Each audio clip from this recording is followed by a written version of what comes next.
protest.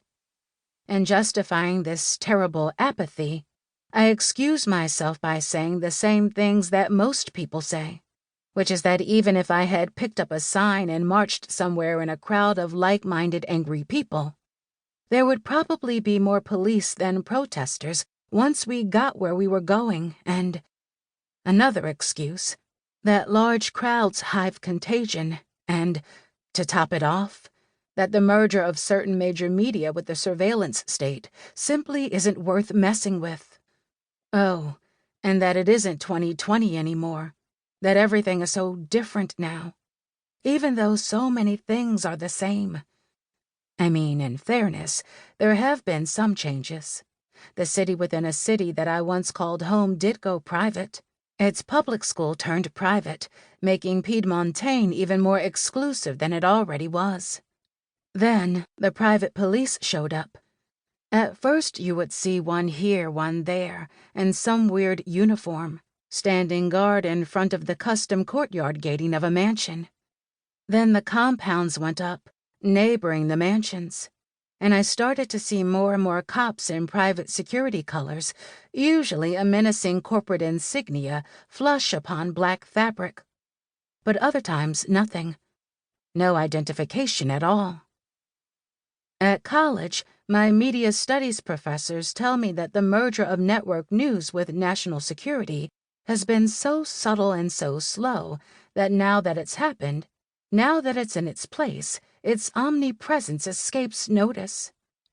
One ancient professor whose name is on a textbook tells us that everything in America is the will of the people, that our capitalist system, its outcomes, is the decentralized voice of all 375 million of us, that we actually desire this new COINTELPRO, or we wouldn't be liking and hearting and clicking on all this crap. I took that argument in, and at first, I thought the woman most likely needed to retire.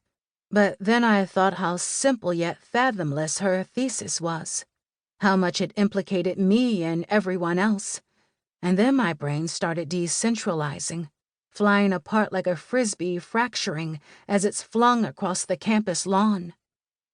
I came to the next morning, my face planted in the book that the professor has her name on, which we were studying for her class, of course. I felt painfully out of my depth or above my pay grade, or whatever cop-out makes most sense, and I still feel that way, like I'm copping out of ignorance, like all I know are the questions that I have wandered into.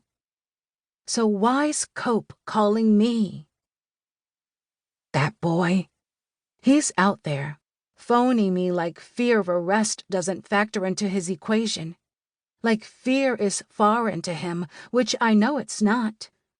Maybe he knows something I don't, and has figured out how to evade the police and the news. But I doubt it.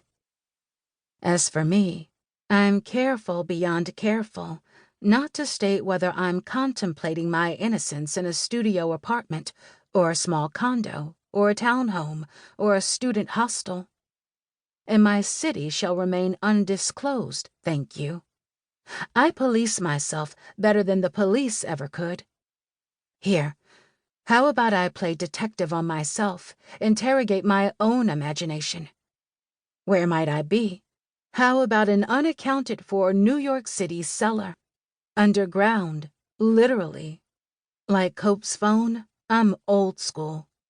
I testify under penalty of perjury that I am me and the far side is on the phonograph. I'm smoking the finest California kush, so good they might recriminalize it. Meanwhile, I've strung LED lights across the perimeter of the ceiling to illumine me to myself. That story makes more sense than the other one repeating itself in my thoughts. That story is the one where I tell Copeland to play it safe, turn himself in, and prove his innocence in court.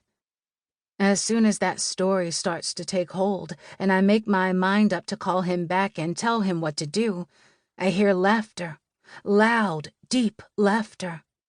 I'm laughing, but it's not my laugh, not my tenor at all that I'm hearing. It's something from the insides of the city instead. A boy laughing through the streets in my body.